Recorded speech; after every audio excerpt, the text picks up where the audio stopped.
Right, now this is where you can really hurt your fingers, so you got to be careful.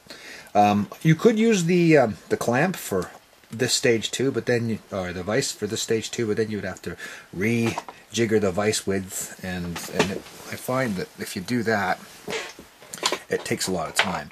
Instead of using a screwdriver to press down, I use these because they're actually less painful should they slip, and they do a very good job. Okay, are we following this? All right. Okay, so that is there. Okay, and now I'm going to put this. Actually, what I usually will do at this point is I will put this down flat like that, and then I will use a screwdriver to finally push it. Let me see. I don't want to block the view of the action. I'm learning as I go here, folks. That's the way this works. So thank you for being a part of it. You learn as you go, I'll learn as I go, and we'll all get smarter together. Okay, alright, so that is in place now. Of course, the side tines still need to be put back together, so let's go back up to the vise. There it is. Okay, great. Can I zoom in a little bit closer? Oh, cameraman. Can you do that without auto-focusing screwing up? Not really. Alright. Yeah, this is always the problem with the autofocus. Alright, there we are. Okay. Warts and all video, folks, but at least you're getting to see me actually do this. And I'm putting this in. And then, this is kind of cool. You just do this, and if you did it right, what you'll see happening is the original little tabs kind of go back into position, and now you can use your screwdriver. And again, be careful that if it does slide, that it doesn't actually get you. I'm sorry about that. Once again, I'm trying to do this at the same time as video, and not always the easiest thing in the world to do.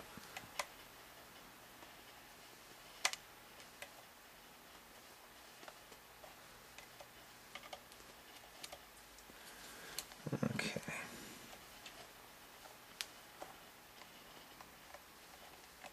Now you may ask yourself, you know how much time this is going to take me? Why don't I just buy new ones? And that is a completely valid approach. If you would rather just buy fresh sliders and install them, you know, that's the way we approach the tack switches. There's no other alternative, because tack switches can't be cleaned or reconditioned. They're essentially disposable. So, you know, if you want to take that attack with these sliders, you go right ahead. But one thing is for certain, you can't find a ready replacement for the high-pass filter switch. It will need to be reconditioned. So one way or the other, you're kind of on the hook to do something like this. And you may feel that, hey, listen, I know these sliders are good. They're original Roland sliders, so on and so forth. Okay, so this is now back together. And let me just get some of that leftover foam crap from the dust cover. Okay, so that's now off. And it's almost ready, but one thing I like to do before I put it in is just put some of this in there.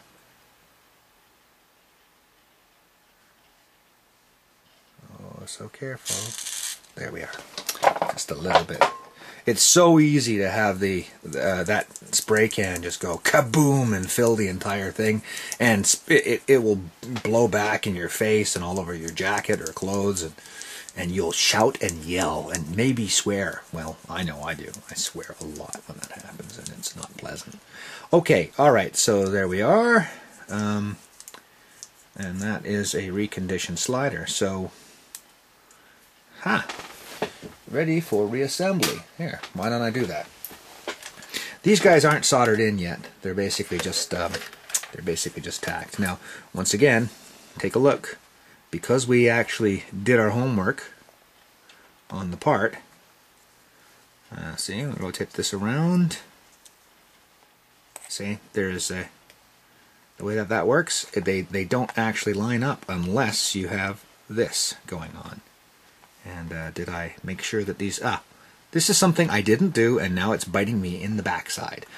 Hang on a moment. Let's put this over here and trust that it doesn't fall over. I'm a little bit chaotic when it comes to this stuff. I take these guys and I straighten out the legs. You know, when you're doing the assembly line, you know, you're doing all of the ones inside the Juno in like a batch process. Yeah, it'll take you some time to do it, but you can get into kind of a now I do this, now I do that factory mode. Okay. So now, as you can see, they are nice and straight. So let's go back and reposition this inside the board and try not to have any more disasters. Okay, so once again, this is not... Oh yeah, is that the right side? No, it's not. See, it's too long. Oh, I'm sorry. Is that right? Nope. We've got to flip it around. And now, because we straightened those legs, they're not going to give us too much trouble going in. And put a finger here, flip it around, and then here are the legs. And what I'll do is I'll just take my little flat pliers and... You seeing that? No, you're not. I'll try and do it this way. It's not really the best way to do it, but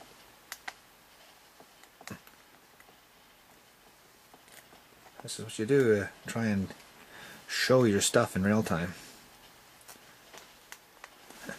Okay. You know what? I'm just going to block the camera and do this the real way. Alright. Okay, now that was just enough. Just enough bending for it to put these guys in place. Sometimes I'll give these other legs a little bit of a bend.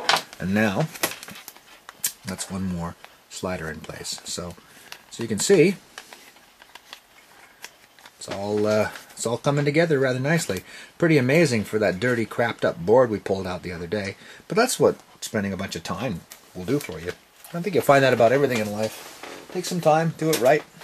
It may not be what you would consider to be profitable, but you'll always get something of value out of it.